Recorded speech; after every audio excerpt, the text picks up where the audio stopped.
Hi there. Today is Monday, May 11th, and I am coming to you with my 19-week update.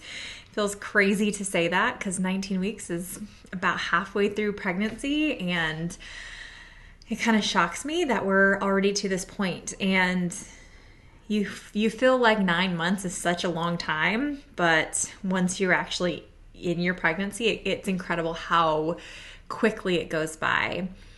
I am feeling pretty good overall. I am incredibly grateful that the nausea has completely resolved because that was probably the hardest thing for me, just emotionally and mentally, especially given that we've been in or under shelter in place orders for so long, and the weather was crummy. So on top of being, newly pregnant and getting through my first trimester and just not feeling great, all of that going on with COVID-19, really was taking a toll on me.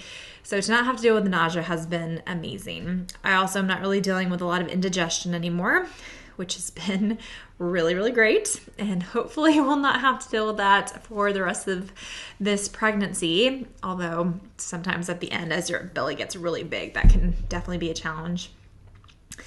I think that what is really weighing on me, or been more of a struggle than I expected, is just the level of exhaustion that I have felt this time around. And I remember being tired with both of my boys. I was still able to function though, or at least I guess I pushed myself. I don't really know.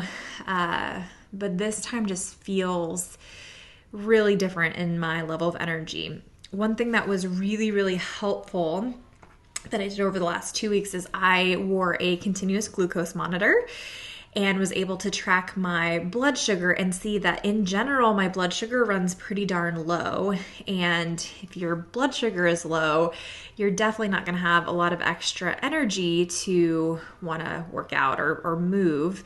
And so just seeing that was really helpful because it helped me understand that I probably needed more carbs and to kind of time my carbohydrate intake around when I wanted to be more active.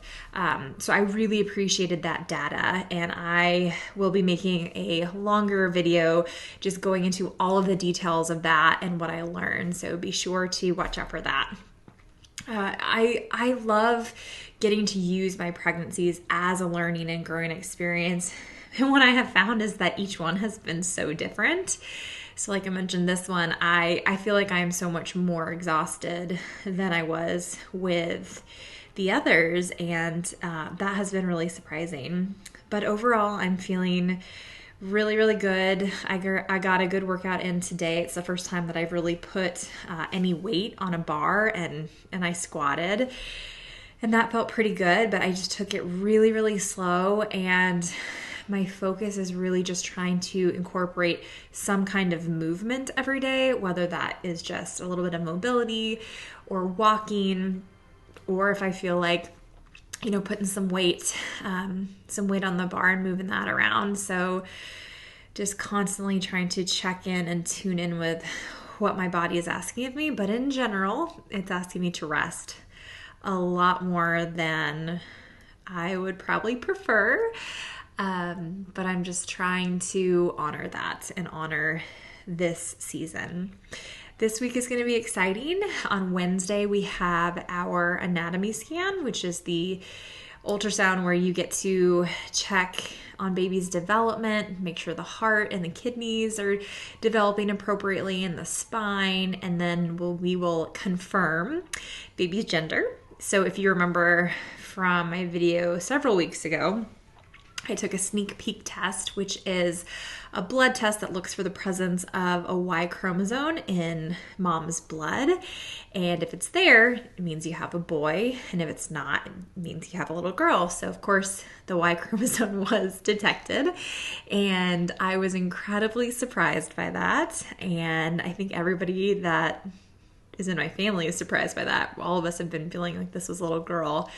So I'm still pretty sure it's a boy, but we will get some extra confirmation on Wednesday morning. I'm just looking forward to seeing the baby because we haven't done any ultrasounds at all up until this point. And as long as everything checks out okay on Wednesday, that will be the only ultrasound that we have going forward through this pregnancy. So kind of special to get to savor that. And I'm really excited that Chad is actually going to be able to come along with me, because for a while there, they were not allowing partners to accompany mamas for any of those scans. So as long as we both wear some kind of a face covering, he'll be allowed to come back, which is going to be nice.